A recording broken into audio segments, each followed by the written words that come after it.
மேல் ஒருவரும் இல்லையே, எல்லோருக்கும் மேலாக உயர்ந்தவர். உமக்கு மேல் ஒருவரும் இல்லையே. அல்லேலூயா, அல்லேலூயா, அல்லேலூயா, ஆமென். எல்லாரும் சொல்லுங்க பார்க்கலாம். உங்க அன்பு பெரியது, உங்க இரக்கம் பெரியது, உங்க தயவு பெரியது, உங்க அன்பு பெரியது. இன்னொருக்கா சொல்லுங்க, உங்க அன்பு பெரியது, உங்க அன்பு பெரியது. ஆண்டவரே, உங்க அன்பு பெரியது. ஹல்லேலூயா. ஆண்டவருடைய அன்பு பெரிய அன்பா? அளவிட முடியாது. அதான் ஒரு அம்மா கேட்டாளாம் தன் குட்டி பையன்கிட்ட, உனக்கு மம்மியை பிடிக்குமாப்பா? ஆமாம் மம்மி பிடிக்கும். எவ்வளோ பிடிக்கும் அப்படின்னா அந்த பையன் கையப்படியே விரிச்சிட்டே இருந்தானா. அவ்வளோ பிடிக்குமா அவங்க அம்மாவை. உங்களுக்கு நம்ம ஆண்டவரை எவ்வளோ பிடிக்கும்? எல்லாரும் செஞ்சு காட்டுங்க. எவ்வளோ பிடிக்கும்? அவ்வளோ பிடிக்கும்.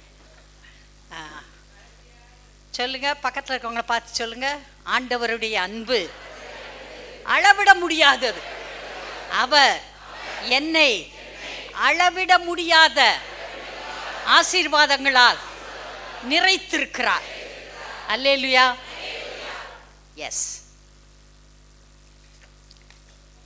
இன்றைக்கு நம்முடைய பிரசங்க தலைப்பு தாவீதின் உடன்படிக்கையும் தேவனுடைய உடன்படிக்கையும். இதுதான் பிரசங்க தலைப்பு. தாவீதின் உடன்படிக்கையும் தேவனுடைய உடன்படிக்கையும். இதை பற்றி பரிசுத்த வேதாகமத்திலே கர்த்தர் நமக்கு என்ன சொல்லிக் கொடுக்கிறார் என்பதை இன்றைக்கு படிக்கப் போகிறோம். தாவீது வாலிபனாய் இருக்கிறான். அவன் கோலியாத்தை எதிர்கொள்ளுகிறான். அவன் ஒரு அரக்கன். ஒரே ஒரு சிறிய கூழாங்கல்லும் ஒரு கவனும் வைத்து கர்த்தருடைய நாமத்திலே அவன் கோலியாத்தை வீழ்த்தி விட்டான். திரும்பி வருகிறான். ஜனங்கள் எல்லோரும் ஆடி பாடுகிறார்கள். சவுல் கொன்றது 1000, தாவீது கொன்றது 10000 என்று சொல்லி ஜனங்கள் உற்சாகமாய் அவனுக்கு வரவேற்பு கொடுக்கிறார்கள். வந்தவுடன் நடந்த ஒரு காரியத்தை பாருங்க. 1 சாமுவேல் 18:3. அங்கே சவுலுடைய குமாரனாகிய யோனத்தான் இருக்கிறான். யோனத்தான் தான் அடுத்த ராஜா. தகப்பனாகிய சவுலுக்கு பின்பு அரியணையிலே உட்கார வேண்டிய ராஜகுமாரன் இந்த யோனத்தான். யோனத்தானுக்கு தாவீதை மிக மிக பிடித்து விட்டது. அவன் சொல்லுகிறான், யோனத்தான் தாவீதை தன் ஆத்துமாவை போல சிநேகித்ததினால் அவனும் தாவீதும் உடன்படிக்கை பண்ணி கொண்டார்கள். அடுத்த வசனம் பாருங்க. யோனத்தான் போர்த்து கொண்டிருந்த சால்வையை கழற்றி அதையும் தன் வஸ்திரத்தையும் தன் பட்டயத்தையும் தன் வில்லையும் தன் கச்சையையும் கூட தாவீதுக்கு கொடுத்தான். அவ்வளோ பிடித்து போய்விட்டது. தாவீதுக்கு தன்னுடைய எல்லாவற்றையும், போட்டிருந்த வஸ்திரம், பட்டயம், உள்ளே போடுகிற கச்சை, எல்லாவற்றையும் அவன் கொடுத்து விட்டான். அவ்வளோ நேசம். இவன் மட்டும் நேசிக்கவில்லை. இவனுடைய தகப்பனாகிய சவுலுக்கு கூட தாவீதை பிடிக்கும். ஆரம்பத்தில் பிடித்தது, மிக மிக பிடித்தது. அவனை தன்னோடு வைத்து கொண்டான் என்று வேதம் சொல்லுகிறது. ஈசாய்க்கு செய்தி சொல்லி அனுப்புகிறான். உன்னுடைய மகனுக்கு என் கண்களில் தயவு கிடைத்தது, அவன் என்னோடு இங்கே பட்டணத்திலே இருக்கட்டும் என்று சொல்லி வைத்து கொண்டான். சவுலுக்கும் தாவீதை பிடித்தது. தாவீதை பற்றி வாசிக்கிறோம், அவன் சென்ற இடத்திலெல்லாம் கர்த்தர் அவனோடு இருந்தார், அவனை காப்பாற்றினார். தேச ஜனங்கள் எல்லாருக்கும் தாவீதை பிடித்தது. தாவீதை கொஞ்ச நாள் கழிச்சு இந்த கோலியாத்தோடு யுத்தம் நடந்ததற்கு பின்பாக சவுலுக்கு பிடிக்காமல் போய்விட்டது. காரணம் என்ன? எல்லாரும் அவனை புகழுகிறார்கள், எல்லாரும் அவனுக்கு முதலிடம் கொடுக்கிறார்கள் என்று இவனுக்கு பிடிக்காமல் போய்விட்டது. கர்த்தர் தாவீதை விசேஷ விதத்திலே அபிஷேகித்திருந்தார். சாமுவேலை அனுப்பி அந்த அபிஷேக தைலத்தை அவன் தலையின் மேல் ஊற்றி அவனை ராஜாவாக அபிஷேகம் பண்ணி வைத்திருந்தார் கர்த்தர். ஆனால் இன்னும் சவுல் ராஜாவாக இருக்கிறான். அவன் மரிக்க வேண்டும். அதற்கு பிறகுதான் இவன் அரியணையிலே உட்கார முடியும். அது ஒரு காலகட்டம். இவன் மிகவும் கஷ்டப்பட்டு கொண்டு இருக்கிறான். ஆனால் அதே நேரத்திலே ஒரு அசுத்த ஆவி இந்த சவுலை பிடித்து கொண்டது. இந்த அசுத்த ஆவியை விரட்ட வேண்டும் என்றால் தாவீது தான் விரட்ட வேண்டும். அவன் சுரமண்டத்தை எடுத்து வாசிக்கும் போது கர்த்தருடைய அபிஷேகம் அந்த இடத்திலே இறங்கும். அந்த அசுத்த ஆவி சவுலை விட்டு போய்விடும். எனவே அவன் அங்கேயே இருக்கிறான். அரண்மனையிலே இருந்து ராஜாவுக்காக அடிக்கடி அவன் இந்த வாத்திய கருவியை இசைத்து பாடி கர்த்தரை துதித்து அந்த இடத்திலே அபிஷேகத்தை கொண்டு வருவான். கர்த்தர் அப்படி ஒரு வேலையை அவனுக்கு கொடுத்திருந்தார். ஆனால் இந்த அசுத்த ஆவி அலட்டும் போது சவுலுக்குள் இருந்த பொறாமை, போட்டி, வெறுப்பு என்ன செய்யும்? தன் கையில் இருக்கிற ஈட்டியை எரிந்து எப்படியாவது தாவீதை கொல்ல வேண்டும் என்று முயற்சி செய்யும். சவுல் ஒரு கருவி. அவனுக்குள்ள இருக்கிற பேய் தான் ரொம்ப முக்கியமான ஆளு. அந்த பிசாசுக்கு இவனை பிடிக்காது. இவன் முன்னேறக்கூடாது, இவன் ஜெயிக்கக்கூடாது, இவன் ஒரு யூதன், இவனுடைய கற்பப்பிறப்பாய் இருக்கிற அந்த வம்சத்திலே இயேசு பிறக்க போகிறார், எப்படியாவது தாவீதை கொன்றுவிட வேண்டும் என்று பிசாசு திட்டம் போடுகிறான். எனவே ஈட்டியை விட்டு எறிகிறான். பல முறை அவன் தப்பிக்கொண்டான். இப்போது தாவீது அரண்மனையிலே இருக்கிறான். இந்த ராஜாவோடு சேர்ந்து உட்கார்ந்து சாப்பிட வேண்டும். அது ஒரு பொறுப்பு. யாரெல்லாம் முக்கியமானவர்களோ அவர்களை கூப்பிட்டு ராஜாவோடு அமர்ந்து சாப்பிட வைக்கிறது ஒரு பழக்கம். அதே போல தாவீதை சாப்பிட வைத்திருக்கிறார்கள். அவன் சாப்பிடுகிறான். இவனுக்கு தெரியும் இன்னைக்கு அவன் ஈட்டியை நம்ம மேலே எரிய போகிறான், கொல்ல போகிறான். அதனால் சாப்பிட வரல.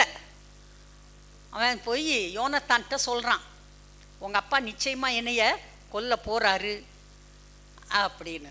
அவன் சொல்கிறான், அதெல்லாம் எங்கள் அப்பா என்கிட்ட சொல்லாமல் ஒன்றுமே செய்ய மாட்டார், அவருக்கு அப்படி ஒரு எண்ணம் இருந்தால் எனக்கு கட்டாயம் சொல்லுவார். இவன் சொல்கிறான், நான் சாப்பிட வரல அப்படின்னு சொல்லி. இவன் சவுலானா கொல்றதுக்கு தீவிரமாக இருக்கிறான். யோனத்தான் என்ன அப்பாவுடைய ஃபீலிங்ஸ் என்னன்றதை ஆராய்ந்து கொண்டு இருக்கிறான். தாவீது தன்னுடைய உயிரை காப்பாற்றிக் கொள்வதற்கு ஓடிக்கொண்டிருக்கிறான். இவர்கள் இருவரும் உடன்படிக்கை பண்ணி கொண்டவர்கள். என் ட்ரெஸ் உனக்கு கொடுத்துட்டேன், என் வில்லை கொடுத்துட்டேன், என் பட்டயத்தை கொடுத்துட்டேன், எல்லாம் என்னுடையதெல்லாம் உன்னுடையது என்று இவன் சொல்லிவிட்டான். அது ஒரு உடன்படிக்கை. உடன்படிக்கை 2 பேர் செய்ய வேண்டும். A and B 2 பேர் இருக்கணும் உடன்படிக்கை செய்ய. உடன்படிக்கை என்பது ஒருவித சத்தியம். கடவுள் ஆணையாக ஒரு சத்தியம் பண்ணி கொள்ளுகிறார்கள். என்ன சத்தியம்? நான் உன்னை காப்பாற்றுவேன், நீ என்னை காப்பாற்ற வேண்டும். நான் கூப்பிடும்போது நீ வர வேண்டும், நீ கூப்பிடும்போது நான் வருவேன். நீ எனக்கு உதவி செய்ய வேண்டும், நானும் உனக்கு உதவி செய்வேன். நீயும் நானும் ஒன்று. என்னுடையதெல்லாம் உன்னுடையது, உன்னுடையதெல்லாம் என்னுடையது. இப்படி உடன்படிக்கை பண்ணிக்கொள்வார்கள். அந்த உடன்படிக்கையை யாரும் முறித்து போட மாட்டார்கள். இந்த தாவீதும் யோனத்தானும் உடன்படிக்கை பண்ணி கொண்டவர்கள். யோனத்தான் தன்னுடையது எல்லாவற்றையும் தாவீதுக்கு கொடுத்து விட்டான். இப்பொழுது தாவீதை காப்பாற்ற வேண்டியது யோனத்தானுடைய பொறுப்பு. யோனத்தானை காப்பாற்ற வேண்டியது தாவீதுடைய பொறுப்பு. அந்த தனி மனிதனை மட்டுமல்ல, அவர்களுடைய குடும்பத்தையே காப்பாற்ற வேண்டும். 2 தேசங்கள் உடன்படிக்கை பண்ணிக்கொண்டால் தேசம் முழுவதையும் காப்பாற்ற வேண்டும். இப்படி அந்த நாட்களிலே இருந்தது. இந்த நாட்களிலும் கூட அப்படிப்பட்ட சட்டங்கள் இருக்கிறது. ஒரு நாட்டோடு அமெரிக்கா உடன்படிக்கை பண்ணியிருந்தால் அந்த நாட்டிற்கு ஒரு யுத்தம் வரும்போது அமெரிக்கா தன்னுடைய படையை அனுப்ப வேண்டும். அமெரிக்காவிலே ஒரு யுத்தம் நடந்தால் இந்த உடன்படிக்கை செய்த நாடு தன்னுடைய படையை அங்கே அனுப்ப வேண்டும், அவர்களுக்காக யுத்தம் பண்ண வேண்டும். இப்படியெல்லாம் உடன்படிக்கைகள் இருக்கிறது.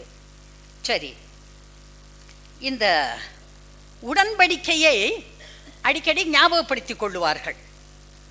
யோனத்தான் தாவீதுக்கு ஞாபகப்படுத்துவான், தாவீது இவனுக்கு ஞாபகப்படுத்துவான்.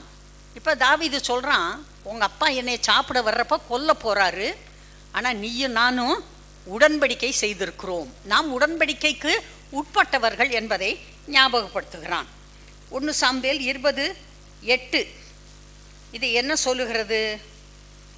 உமது அடியானுக்கு நீர் தயவு செய்ய வேண்டும், கர்த்தருக்கு முன்பாக உம்முடைய அடியானோடே உடன்படிக்கை பண்ணியிருக்கிறீரே, என்னிலே அக்கிரமம் ஏதாவது இருந்ததானால் நீரே என்னை கொன்று போடும், உம்முடைய தகப்பன் என்னை கொல்ல வேண்டாம், நீர் என்னை கொல்லலாம். நான் எந்த இடத்திலே தவறு செய்தேன், எந்த இடத்திலே உன்னுடைய குடும்பத்திற்கு தீங்கு செய்தேன், ஆனால் உன் தகப்பன் என்னை கொல்லுவதற்கு இப்படி முயற்சிக்கிறானே என்று சொல்லுகிறான். அதுக்கு யோனத்தான் தாவீதுக்கு ஒரு பதில் கொடுக்குறான் பாருங்க. 1 சாமுவேல் 20வது அதிகாரத்தில் 13 பின்பகுதியை பாருங்க. அவன் தகப்பன் தப்புன்றதை கண்டுபிடிச்சிடுறான். தகப்பன் இவனை கொல்ல நினைக்கிறான் என்பதை கண்டுபிடித்து விடுகிறான். அப்போ இவனிடம் சொல்லுகிறான், கர்த்தர் என் தகப்பனோடு இருந்தது போல் உம்மோடும் இருப்பாராக. எதிரியுடைய மகன், தாவீதின் எதிரி, நம்பர் 1 எதிரி சவுல், சவுலுடைய மகன் யோனத்தான், அடுத்த ராஜாவாக போகிறவன். அவன் சொல்றான், என் தகப்பனோடு கர்த்தர் இருந்தது போல் உம்மோடும் இருப்பாராக, மேலும் நான் உயிரோடு இருக்கையில் நான் சாகாதபடிக்கு நீர் கர்த்தரின் நிமித்தமாய் எனக்கு தயை செய்ய வேண்டியதும் அல்லாமல் கர்த்தர் தாவீதின் சத்துருக்களாகிய ஒவ்வொருவரையும் பூமியின் மேல் இராதபடிக்கு வேறறுக்கும் போதும் நீர் என்றைக்கும் உமது தயவை என் வீட்டை விட்டு அகற்றி விடாமலும் இருக்க வேண்டும் என்றான். இப்படி யோனத்தான் தாவீதின் குடும்பத்தோடே உடன்படிக்கை பண்ணி தாவீதுடைய சத்துருக்களின் கையிலே கர்த்தர் கணக்கு கேட்பாராக என்று சொன்னான். அடுத்த ராஜாவாக போகிறவன் தாவீதிடத்திலே பேசுகிற வார்த்தையை பாருங்கள். தன் உயிரை போல அவன் தாவீதை சிநேகித்தான் என்றெல்லாம் பைபிளில் போட்டிருக்கு. அவன் சொல்றான், என்னைய நீ என்னும் செஞ்சிடக்கூடாது. யோனத்தானுக்கு பயம், நீ ராஜாவாயிட்டேன்னா என்னைய ஒன்றும் செஞ்சிடக்கூடாது, என் குடும்பத்தார ஒன்று செய்துவிடக்கூடாது, நீ காப்பாற்ற வேண்டும். ஏன்னா நீ பவர்ஃபுல்லான ஆளு, நீ தேவனுடைய மனுஷன், தேவனுக்கு பிரியமானதை செய்கிறவன், தேவன் உன்னோடு இருக்கிறார். நீ ஒரு ராஜாவாக உட்காரும் போது என்னை ஒன்றும் செஞ்சிடக்கூடாதுப்பா, என் பிள்ளைகளை ஒன்றும் செஞ்சிடக்கூடாதுப்பா, நீ என் கூட உடன்படிக்கை பண்ணியிருக்கிறப்பா அப்படின்னு சொல்றான். தாவீதின் குடும்பத்தோடு யோனத்தான் உடன்படிக்கை பண்ணியிருக்கிறான். அந்த சவுல் தாவீதை கொல்லப்போவது நிச்சயம் என்பதை அவன் உறுதி செய்து கொள்ளுகிறான். அதுக்கு பிறகு இவன் சொல்றான் பாருங்க, 1 சாமுவேல் 20:42 பாருங்க. யோனத்தான் தாவீதை நோக்கி சொல்லுகிறான், நீர் சமாதானத்தோடே போம், கர்த்தர் என்றைக்கும் எனக்கும் உமக்கும் என் சந்ததிக்கும் உமது சந்ததிக்கும் நடு நிற்கும் சாட்சி என்று சொல்லி கர்த்தருடைய நாமத்தை கொண்டு நாம் இருவரும் ஆணையிட்டு கொண்டதை நினைத்து கொள்ளும் என்றான்.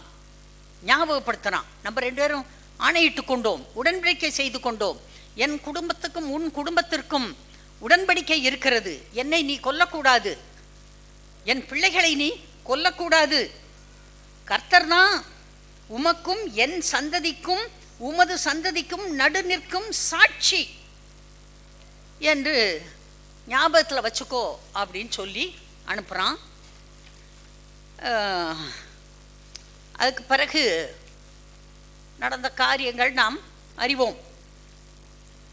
ஆனால் சவுல் விடாமல் இவனை துரத்துறான். ஒவ்வொரு ஊரா இவன் போய் ஒளிஞ்சுக்கிட்டு இருக்கான். குகைகளிலும் காடுகளிலும் மலைகளிலும் வனாந்தரங்களிலும் இவனோட ஒரு சின்ன கூட்டம் இருக்குது. அந்த கூட்டத்தையும் கூட்டிகிட்டு போய் அவங்களையும் காப்பாற்றி தன்னையும் காப்பாற்றி கொண்டு தாவீது இருக்கிறான். ஒரு முறை எங்கேதியிலே ஒரு கெபியிலே இவனும் இவனுடைய கூட்டமும் ஒளிந்து கொண்டு இருக்கிறார்கள். அப்போ சவுல் இவனை வேட்டையாடுவதற்கு எங்கேதிக்கு வந்திருக்கிறான். வந்த மனிதன் காலை கடனை முடிப்பதற்காக அங்கே இருக்கிற குகைக்குள்ளே போகிறான் சவுல். அவன் அங்கே உட்காந்து தான் வேலையை முடிச்சுட்டு வெளியே நடந்து தூரம் போன உடனே தாவீது வெளியே வர்றான். அங்கே உள்ள இவனோடு இருந்த நண்பர்கள் சொல்கிறாங்க, இன்னைக்கு தான் சரியான நாள், போட்டு தள்ளு அவனை, வந்து உங்க முன்னால் உட்காந்துருக்கான் பாரு. ஆனால் இவன் என்ன பண்ணுறான், ஐயோ இந்த பாவத்தை நான் செய்ய மாட்டேன். அவனுடைய சால்வையின் தொங்கல் ஓரத்தை மட்டும் அறுத்து கொள்ளுகிறான். அவன் மனது படபடுத்து கொண்டது. வெளியே வந்து கொஞ்சம் தூரம் சவுல் போனோன்னு கூப்பிடுறான், தகப்பனே. அவன் பார்க்குறான், ஐயோ இது தாவீதின் சத்தமே. இவன் சொல்கிறான், நீர் வந்தீர், அங்கே உட்கார்ந்தீர், எல்லாம் என் கையில் தான் இருந்துச்சு. எல்லாரும் உன்னை கொல்லணும்னு சொன்னாங்க, ஆனால் நான் உன்னை கொல்லவில்லை. கர்த்தர் உனக்கும் எனக்கும் நடுவில் நிற்கட்டும் அப்படின்னு சொல்கிறான். அப்போ இந்த சவுல் ஒரு வார்த்தை சொல்கிறான் பாருங்க. இந்த 20வது வசனம், 24ஆம் அதிகாரத்தில் 20வது வசனம், நீ நிச்சயமாக ராஜாவாய் இருப்பாய். எப்படி?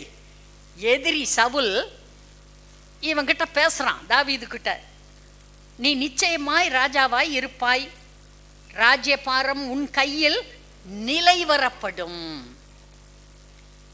நீ தான் பெர்மனன்ட் ராஜா, நிலைவரப்படும். இப்போதும் நீ எனக்கு பின்னிருக்கும் என் சந்ததியை வேறறுப்பதில்லை என்றும் என் தகப்பன் வீட்டாரில் என் பெயரை அழித்து போடுவதில்லை என்றும் கர்த்தர் மேல் எனக்கு ஆணையிட்டு கொடு.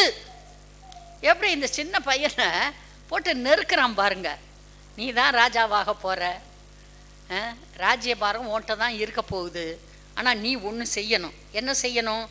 என் சந்ததியை வேறறுப்பது இல்லை, என் தகப்பன் வீட்டாரில் என் பெயரை அழித்து போட மாட்டேன் என்று கர்த்தர் மேல் எனக்கு ஆணையிட்டு கொடு என்றான். அப்பொழுது தாவீது சவுலுக்கு ஆணையிட்டு கொடுத்தான். கேன தாவீது, உலக மனுஷர் சொல்லுவாங்க கேன தாவீது. அவனை அங்கேயே போட்டு தள்ளுவானா முட்டாப்ப, ஊர் ஊரா அலைஞ்சுக்கிட்டு. எதுக்கு இந்த பிரச்சனை? ஆனால் தாவீதுக்கு ஏற்கனவே யோனத்தானோடு அவன் உடன்படிக்கை பண்ணி இருக்கிறான். 2 குடும்பமும் உடன்படிக்கைக்கு உட்பட்டது. இவனால் அதை செய்ய முடியாது. ஒன்று இவர் வியாதிப்பட்டு சாகணும், அல்லது யுத்தத்தில் எங்கேயாவது போய் சாகணும். தானாய் சாக வேண்டும். நான் கொல்ல மாட்டேன் என்று தீவிரமாய் இருந்த ஒரு நல்ல மனிதன் தாவீது. அதே போல சவுலோடும் ஆணையிட்டு கொண்டான். அது ஒரு மாதிரியான உடன்படிக்கை. இப்போ தாவீதுக்கும் சவுல் குடும்பத்துக்கும் உடன்படிக்கை இருக்கிறது. இது ஏன் அப்படின்னா முக்கியம் அப்படின்னா, ஒரு ராஜா அரியணையிலே உட்காரும்போது, புதிய ராஜா அரியணையில் உட்காரும்போது, அந்த பழைய ராஜாவுடைய குடும்பத்திலே யார் யார் இருக்கிறார்களோ எல்லாரையும் வெட்டி காலி பண்ணிடுவான், கொன்னுருவான். அந்த ராஜாவுக்குரிய எல்லா, அந்த பழைய ராஜாவுடைய வீடு வாசல் சொத்து சுகங்கள் பணம் தங்கம் வெள்ளி எல்லாவற்றையும் இந்த ராஜா எடுத்துக்கொள்வான். அந்த பழைய ராஜா வீட்டிலே ஒருவரையும் விட்டு வைக்க மாட்டான்.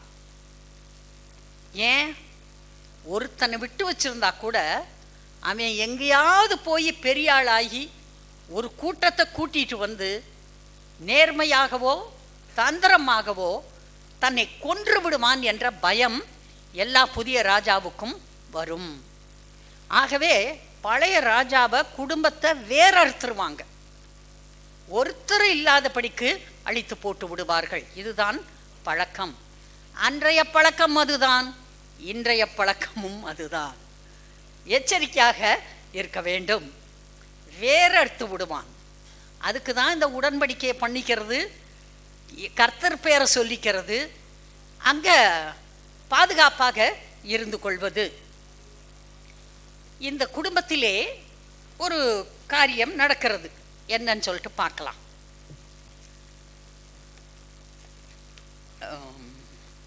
நம்ம யோனத்தானுக்கு பிள்ளைகள் இருக்காங்க. அவங்க பொதுவாக அந்த பிள்ளைகளை வளர்க்குறதுக்கு ஒவ்வொரு நர்ஸ், தாதிகள் என்று சொல்லுகிறோம், ஆங்கிலத்தில் நர்ஸ் சொல்கிறாங்க.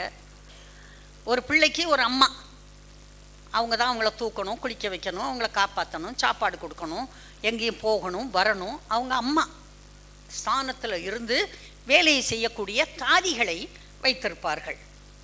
அதே போல் இந்த யோனத்தான் என்று, யோனத்தான் சவுலின் மகன். யோனத்தானுக்கு ஒரு மகன் இருக்கான், அவன் பேர் தான் மேவி போஷேத். இவனுக்கு ஒரு தாதி. இப்போ சவுலும் யோனத்தானும் யுத்தத்திலே செத்து விட்டார்கள் என்ற செய்தி கேட்டவுடன் அந்த தாதி என்ன பண்ணுறா, இந்த மேவி போஷேத்தை தூக்கிட்டு ஓடுறா. அவனை காப்பாற்ற வேண்டும், ஏனென்றால் அவன் கொல்லப்படுவான், நல்ல பையன். ஆனால் போகிற வேகத்தில் கீழே போட்டு அவனுடைய 2 காலையும் உடைச்சிட்டான். 2 காலும் உடமாய் போய்விட்டது. இவன் தப்பி ஓடுறதுக்கு ஓடி ஓடி கடைசியில் எங்கே கொண்டு போகிறாங்கன்னா, யோர்தானையே தாண்டி அங்கே பக்கம் தூரத்தில் இருக்கிற ஒரு ஊரில் கொண்டு போய், அங்கே ஒரு பணக்காரன் இருக்கிறான், மாஹீர் என்று, ஒரு ஐஸ்வர்யவான், கொஞ்சம் பராக்கிரமம் உள்ளவன். அந்த பணக்காரனுடைய வீட்டிலே போய் தஞ்சம் இந்த பையனுக்கு இந்த அம்மா கேட்டு வாங்கி அங்கே வச்சு இவனை வளர்க்குறாங்க. அவன் போன அந்த தூரத்தில் இருக்கிற ஊருக்கு பெயர் என்னன்னாக்க லோதேபார். லோதேபார் அதுக்கு அர்த்தம் என்னன்னா, மேய்ச்சல் அற்ற இடம், ஒழுங்கற்ற இடம்,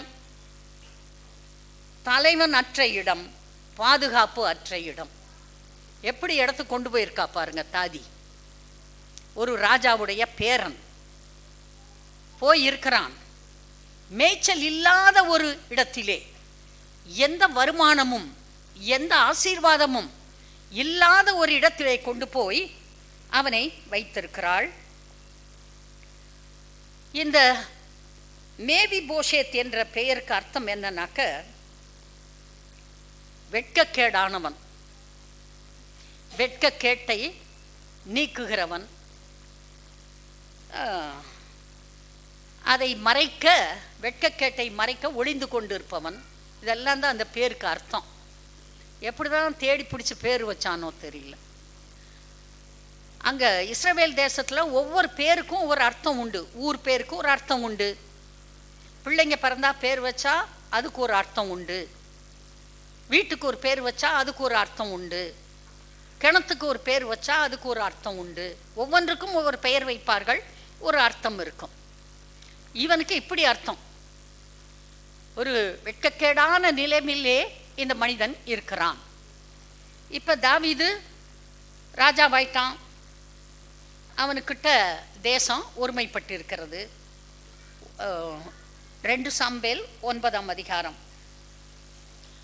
அரியணையில் நல்ல வசதியாக உட்கார்ந்த பிறகு தாவீது கேட்குறான், யோனத்தான் நிமித்தம் என்னால் தயவு பெறத்தக்கவன் எவனாவது சவுலின் வீட்டாரில் இன்னும் மீதியாய் இருக்கிறவன் உண்டா என்று தாவீது கேட்கிறான்.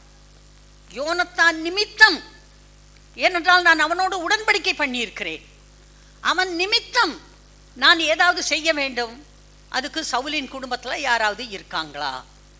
அப்போ சீபா என்று சொல்லக்கூடிய ஒரு வேலைக்காரன் இருக்கிறான் என்று வேலைக்காரனை இழுத்து கொண்டு வந்து விடுகிறார்கள். அந்த வேலைக்காரன் வந்து சொல்லுகிறான், இன்னும் ஒரு குமாரன் யோனத்தானுக்கு இருக்கிறான், 2 காலும் முடமானவன். எங்கே இருக்கிறான்? மேய்ச்சலற்ற இடத்திலே ஒளிந்து கொண்டு இருக்கிறான். நீர் கொன்று விடுவீர் என்று பயந்து கொண்டு இருக்கிறான். அப்போ தாவீது சொல்கிறான், அவனை கூட்டிட்டு வாங்க. அதே போல் அவன் அழைத்து வரப்பட்டான். வந்த உடனே சவுலின் 6 பாருங்க. சவுலின் குமாரனாகிய யோனத்தானின் மகன் மேவிபோஷேத் தாவீதினிடத்தில் வந்தபோது முகங்குப்புற விழுந்து வணங்கினான். அப்பொழுது தாவீது மேவிபோஷேத்தே என்றான். அவன் இதோ அடியேன் என்றான். ஒரு ராஜாவுடைய பேரை வந்து என்ன எப்படி விழுகிறான்? முகங்குப்புற விழுகிறான். ஏன்னா அவ்வளவு பொல்லாதவன் அந்த தாத்தா. தாவீத அலைஞ்சவன். தாவீது ராஜாவாக வரக்கூடாது என்பதற்காக என்னவெல்லாம் செய்ய முடியுமோ அவ்வளவையும் செய்து பல வருஷங்கள் அவனை துரத்தி, அவன் குடும்பத்தை துரத்தி அப்படி பாடுபடுத்தியவன். இப்ப பாவம் அந்த பலன் இந்த பையன் அனுபவிக்கிறான் பாருங்க. முகங்குப்புற விழுந்து வணங்கினான். ஆனா தாவீது என்ன பண்ணான்? மேவிபோஷேத்தே. நம்மளை யாராவது அந்த நிலைமையில இருக்கப்ப பேர் சொல்லி கூப்பிட்டா எப்படி இருக்கும் யோசித்து பாருங்க. உடனே இவன் சொல்றான், ஆமா நான் தான் யோனத்தானுடைய மகன், சவுலின் பேரன். அப்படி சொன்னானா? என்ன சொல்றான்? இதோ அடியேன், அடியேன் உம்முடைய அடிமை, யுவர் சர்வன்ட். நீர் என்னை கூப்பிட்டு பேசுறதுக்கு தகுதி இல்லாதவன். ஆனா அவன் நடிங்கிட்டு வர்றான். ஏன்?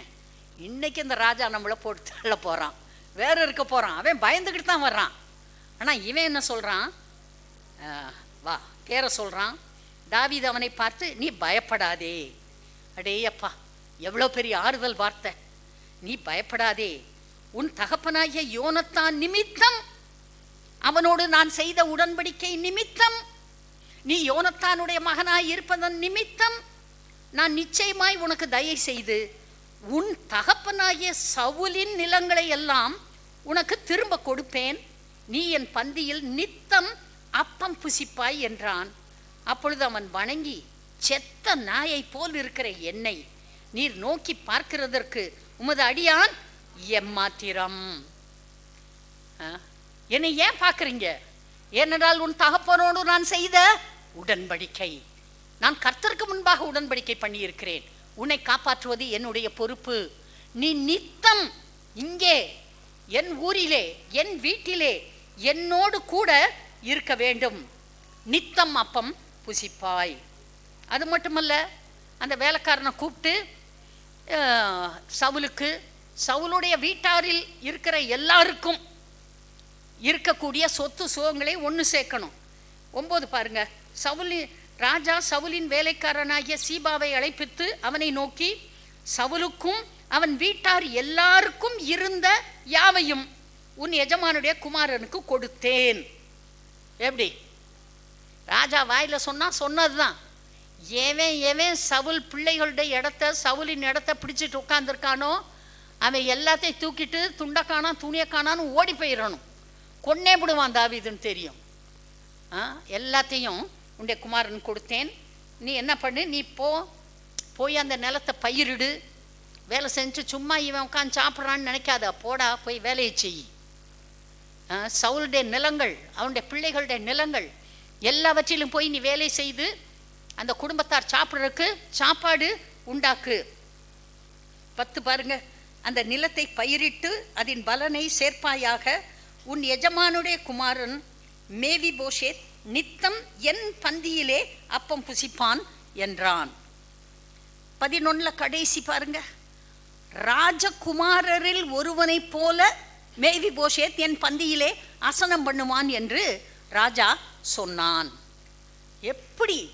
செத்த நாயை போல இருக்கிற ஒருத்தன், 2 காலும் உடமாய் போனவன், தன்னால் தானாக எதையும் செய்து கொள்ள முடியாதவன், பயந்து நடுங்கிக் கொண்டு ஒரு மூலையிலே கிடக்கிறவன், இந்த உடன்படிக்கையின் நிமித்தமாக ராஜாவுடைய அரண்மனையிலே வந்து நித்தமும் சாப்பிடுகிறான். எருசலேமிலே, த சிட்டி ஆஃப் பீஸ், லோதேபார்ல கிடந்தான். அப்பம் இல்லாத இடத்திலே கிடந்தான், பாதுகாப்பு இல்லாத இடத்திலே கிடந்தான். ஆனா இப்ப he has come back to the city of peace, சமாதானத்தின் நகரத்திற்கு வந்திருக்கிறான், பாதுகாப்பின் இடத்திற்கு வந்திருக்கிறான். எல்லாம் கிடைக்கக்கூடிய நிறைவாய் இருக்கக்கூடிய இடத்திற்கு இந்த தகுதி இல்லாத மேவிபோஷேத் தன் தகப்பன் செய்த உடன்படிக்கை நிமித்தமாக வந்து அங்கே இருக்கிறான். அன்பான தேவ பிள்ளைகளே, உடன்படிக்கை என்பது ஒரு பெரிய சத்தியம். அதை யாரும் மீற முடியாது. தாவீது செய்த உடன்படிக்கையை தாவீது காத்து கொண்டான். வேதாகமத்தில் பலர் உடன்படிக்கை செய்தவர்கள் இருக்கிறார்கள். 35-36 உடன்படிக்கைகள் எழுதப்பட்டிருக்கிறது. அதில் மிக மிக முக்கியமான 5 உடன்படிக்கைகளை உங்களுக்கு சொல்ல போகிறேன். Number 1, நோவாய் covenant. நோவாவோடு தேவன் செய்த உடன்படிக்கை. இனிமேல் நான் இந்த பூமியை தண்ணீரை வைத்து அழிக்க மாட்டேன், அதற்கு ஆதாரமாக வானத்திலே வில்லை வைக்கிறேன். கர்த்தர் உடன்படிக்கை பண்ணினார். ஆகவே இன்று வரை இந்த பூமி நிலைத்திருக்கிறது. எத்தனையோ முறை இந்த பூமி அழிக்கப்பட வேண்டிய நிலைமை, தேவனை தேடுகிறவன் இல்லை, அக்கிரமம் பெருத்து போய்விட்டது, மனிதருடைய பாவம் பெருத்து போய்விட்டது. கர்த்தர் மனிதனை உண்டாக்கியதற்காக மனஸ்தாபப்பட்டார். அதே போல அடிக்கடி அழிக்கப்பட வேண்டிய நிலைமைக்கு பூமி தாங்க முடியாத பாவத்தை அனுபவிக்கிறது. கர்த்தர் அழித்திருக்கலாம். ஆனால் அன்றைக்கு அவர் நோவாவோடு செய்த கமனன்ட் உடன்படிக்கை இந்த பூமியை அழிக்காமல் காத்து கொண்டு இருக்கிறது. இரண்டாவது ஏப்ரஹாமிக் கமனன்ட். ஆபிரகாமோடு கர்த்தர் உடன்படிக்கை பண்ணினார். ஆதியாகமம் 9வது அதிகாரத்தில் அதெல்லாம் எழுதப்பட்டிருக்கிறது. உடன்படிக்கை பண்ணினார். கர்த்தர் சொன்னார், நான் உன்னை ஆசீர்வதிப்பேன், உன் சந்ததியை பெருக பண்ணுவேன், பூமியின் மணலை போல பெருக பண்ணுவேன், வானத்து நட்சத்திரங்களைப் போல பெருக பண்ணுவேன், நீ ஆசீர்வாதமாயிருப்பாய், உன்னை ஆசீர்வதிக்கிறவனை நான் ஆசீர்வதிப்பேன், உன்னை சபிக்கிறவனை சபிப்பேன். ஆபிரகாமே, நீ ஒரு பிள்ளையை பெற்றுக்கொள்ள வேண்டும். இவன் காத்திருந்து காத்திருந்து பார்த்து கடைசியில் போய் ஆகார் கையில் விழுந்து எல்லாத்தையும் தப்பா பண்ணி துக்கத்தில் கண்ணீரில் கிடக்கான். ஆனால் கர்த்தர் விடவில்லை. வா, வெளியே வா, வந்து வானத்தை பாரு, பூமியை பாரு. அதே போல 100 வயதிலே ஒரு பிள்ளையை பெற்றெடுக்கிறான். கர்த்தர் சொல்றாரு, அப்படியே எனக்கு கொடு, உன் நேசகுமாரன் ஏகபுத்திரன் எனக்காக பலியிடு. கொண்டு போறான். அதே போல கட்டியாச்சு, தூக்கி வச்சாச்சு, கத்தியும் எடுத்தாச்சு. கர்த்தர் சொல்றாரு, கையை போடாத, நீ கொடுத்து விட்டாய், நான் என் குமாரனை உனக்கு கொடுக்கிறேன். கர்த்தர் ஒரு பெரிய உடன்படிக்கை 2 பேரும் பண்ணி கொண்டார்கள். கர்த்தர் அவனை அனிமலை கொண்டுற சொல்றாரு, வெட்டி வகுந்து வைக்க சொல்றாரு, இவனை தூங்க வச்சிடுறாரு. கடைசியில் அவரே இவனுக்கும் பதிலாக சேர்த்து 2 தடவை நடந்துட்டாரு. என்ன கர்த்தர் பாருங்க. இவர் ஆபிரகாமோடு உடன்படிக்கை பண்ணினார். அடுத்தது மோசேயோடு உடன்படிக்கை பண்ணினார். மேலே வா, நான் உனக்கு 10 கட்டளை கொடுக்குறேன். உடன்படிக்கை 10 கட்டளை இறங்கி வர்றதுக்குள்ள அந்த ஜனமெல்லாம் துன்மார்க்கமாக நடந்து கையில் கிடைக்காம போட்டு உடைச்சு போட்டான் உடன்படிக்கைய மோசே.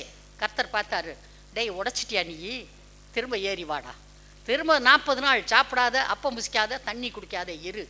அதே 10 கட்டளைகளை எழுதினார்.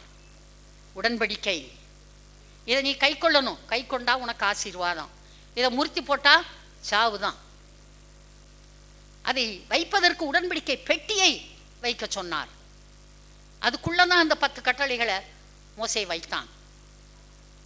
அதுக்கு மேல கிருபாசனம், அங்கிருந்து தான் பேசுவாரு, கூப்பிடுவாரு, சொல்லுவாரு. அங்கிருந்து தான் அப்படியே அக்கினி புறப்பட்டு வந்து முதல் முறை விட்ட பலியை தகனித்தது. உடன்படிக்கை பண்ணினான். ஆபிரகாம்கிட்ட சொல்றாரு, பூமியில் உள்ள சகல ஜனங்களும் உன் நிமித்தமாக ஆசீர்வாதிக்கப்படுவார்கள். இன்றைக்கு நீங்களும் நானும் அந்த உடன்படிக்கை நிமித்தமாக இன்றைக்கு ஆசீர்வாதத்திலே வாழ்ந்து கொண்டு இருக்கிறோம். ஆபிரகாமோடு அவர் பண்ண உடன்படிக்கை. அடுத்து தாவீதோடு உடன்படிக்கை பண்ணுகிறார். தாவீது கிட்ட சொல்றாரு, தாவீதே, நித்திய ராஜா இயேசு உன் சந்ததியில பிறப்பார், அவர் இந்த பூமிக்கு மீட்பராய், இரட்சகராய், ஆண்டவராய் வருவார், என்றைக்கும் அவர் ராஜா, உன் சிங்காசனத்திலே என்றைக்கும் என் குமாரன் ராஜாவாக வீற்றிருப்பார். 5வது உடன்படிக்கை, இயேசுவை கொண்டு தேவன் நம்மோடு செய்த உடன்படிக்கை. கர்த்தர் நோவாவோடு பண்ணினார், மோசேயோடு பண்ணினார், ஆபிரகாமோடு பண்ணினார், தாவீதோடு பண்ணினார். முக்கியமான அடுத்த உடன்படிக்கை இயேசு கிறிஸ்து, அவரை கொண்டு நம்மோடு தேவன் பண்ணி இருக்கிற உடன்படிக்கை. அந்த உடன்படிக்கை எங்கே எழுதியிருக்கு அப்படின்னு பார்த்தா, இயேசுவே தன்னுடைய வாயை திறந்து சொல்கிறாரு புதிய உடன்படிக்கையை பற்றி. லூக்கா 22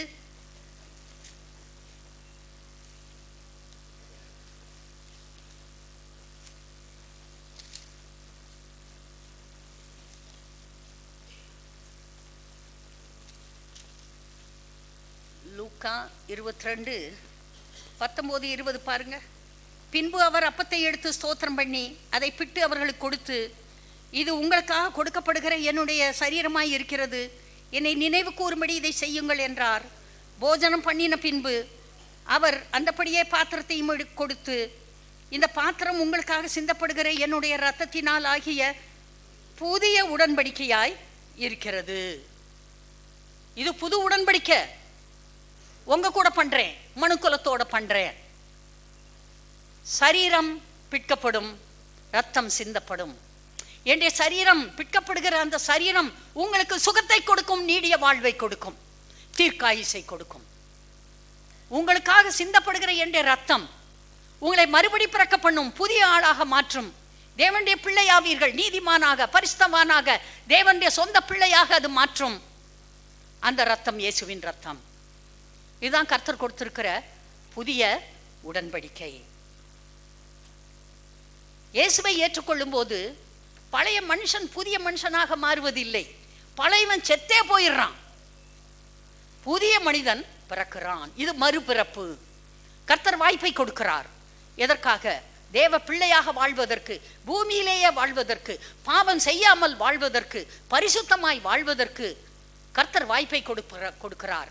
எந்தெந்த ஆசீர்வாதங்களை அன்று ஏதேன் தோட்டத்திலே முதல் மனிதன் முட்டாள்தனமாக அந்த கனியை சாப்பிட்டு விட்டு இழந்தானோ, எந்த பாவத்தை செய்தானோ, எந்த பாவத்தினாலே சாபங்களை கட்டி கொண்டானோ, எந்த சாபங்களினாலே இன்று வரை வியாதிகள் பூமியிலிருந்து மறையவில்லை, தரித்திரம் மறையவில்லை, பிசாசின் உபத்திரவங்கள் மறையவில்லை, பில்லி சூனியம் மறையவில்லை, கண்ணீர், துக்கம், வேதனை, சாவு எல்லாம் நடந்து கொண்டிருக்கிறது.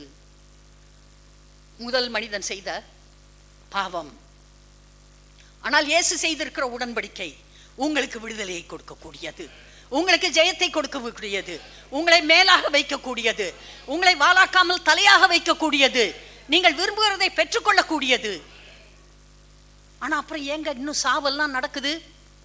சாவு நடக்குது. சாவுனா என்ன? எனக்கு தெரியும் சாவுனா என்ன. எனக்கு தெரியும். அன்பானவர்களை நம்மிடத்தில் இருந்து பிரித்தெடுத்து நம்மை கண்ணீரோடும் கவலையோடும் பெரிய நிராசையோடும் இந்த பூமியிலே வாழ வைக்கிறது மரணம், பொல்லாத மரணம். ஐ ஹேட் டெத். மரணத்தை நான் முழுவதுமாக நான் வெறுக்கிறேன். ஆனா கர்த்தர் சொல்லியிருக்காரு, கடைசியிலே பரிகரிக்க போகிற சத்துரு மரணம். அது வரைக்கும் பூமியில மரணம் நடக்கத்தான் செய்யும். பிறந்தா சாவு உண்டு. இல்ல சாக மாட்டேன், 2000 வருஷம் 3000 வருஷம் நான் உயிரோடு இருப்பேன், இல்ல. ஒரு தடம் மரிப்பதும் பின்பு நியாய தீர்ப்படைவதும் மனிதனுக்கு நியமிக்கப்பட்டு இருக்கிறது. மரணம் வரும். எப்ப வரும்? இப்ப கூட வரலாம், நாளைக்கு வரலாம், 1 மாசத்துல வரலாம், 1 வருஷத்துல வரலாம். எந்த வயசுக்கு வரும்? 5 வயசுக்கு வரலாம், 10 வயசுக்கு வரலாம், 20 வயசுக்கு வரலாம், 100 வயசுக்கு வரலாம், எப்பையும் வரலாம். எல்லாரும் மரணத்தை சந்திக்க ஆயத்தமாயிருக்க வேண்டும், ரட்சிக்கப்பட வேண்டும், தேவனுடைய பிள்ளையாக மாற வேண்டும். இயேசுவே என்னுடைய பாவங்களை மன்னிக்கணும், என்னை கழுவி பரிசுத்தப்படுத்துங்க. ஆண்டவரே நான் உங்க பிள்ளையா ஜீவிப்பேன், என்னை ஆசீர்வதிங்க, அப்படி கேட்கணும். அன்பான தேவ பிள்ளைகளே, புதிய உடன்படிக்கைக்கு நீங்கள் உட்பட்டு இருக்கிறீர்கள். நிறைய இருக்கு, நேரம் இல்லை. சூரியனை ஒரு நாள் நிறுத்திடலாமா? சூரிய சந்திரன் நிற்கணும், நம்ம பேசிக்கிட்டே இருக்கணும். சொல்லலாம், நான் புதிய உடன்படிக்கைக்கு உட்பட்டு இருக்கிறேன். சாத்தான் என்னை வீழ்த்த முடியாது, நான் ஜெயிக்க பிறந்திருக்கிறேன். எனக்கு ஏற்படுகிற எந்த நஷ்டமும் தேவனுடைய ராஜ்யத்துக்கு ஏற்படுகிற நஷ்டம். எனவே நஷ்டம் வருவதை நான் அனுமதிக்க மாட்டேன். நான் லாபகரமாய் வாழ்வேன், நான் ஜெயமாய் வாழ்வேன், நான் சுகமாய் வாழ்வேன். நான் கர்த்தரை நேசிக்கிறேன், வேத வசனங்களை விசுவாசிக்கிறேன். எனக்கு நீடிய வாழ்வு உண்டு, எனக்கு ஐஸ்வர்யம் உண்டு, தெய்வீக சுகம் உண்டு. நான் ஆள பிறந்திருக்கிறேன்.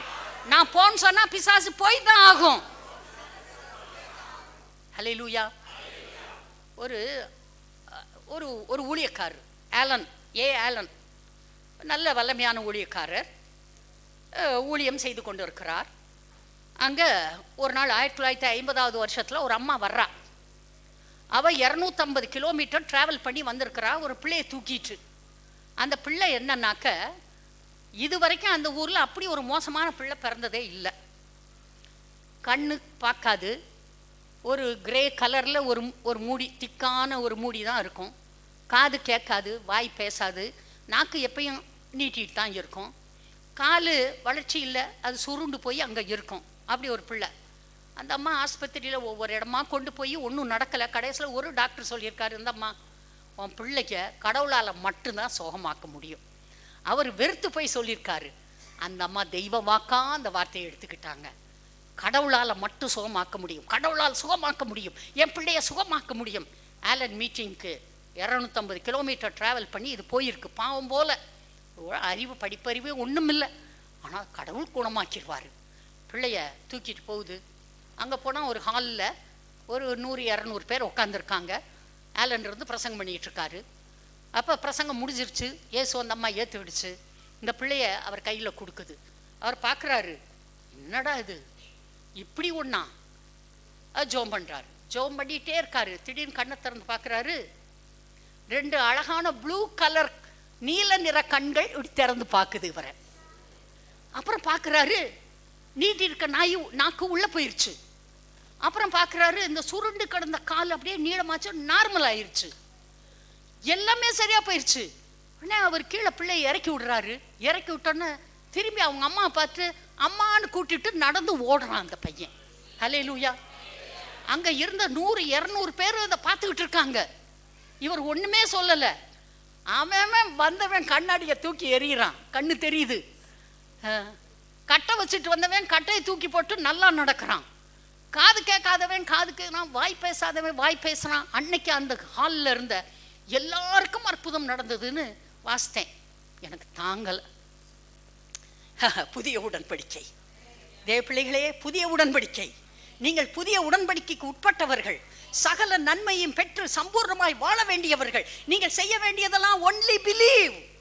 கர்த்தர் மட்டும் விசுவாசிங்க, வார்த்தையை விசுவாசிங்க, இருதயத்தில் ஏற்றுக்கங்க, பாவம் செய்யாதீங்க. பாவம் செஞ்சிருந்தா இயேசுவின் நாமத்தில் மன்னிப்பு கேளுங்க, அவர் மன்னிப்பார். ரத்தாம்பரம் போல இருந்தாலும் எல்லா பாவத்தையும் மன்னிப்பார், பரிசுத்தமாக்குவார். கூப்பிடுங்க, சத்தமா கூப்பிடுங்க.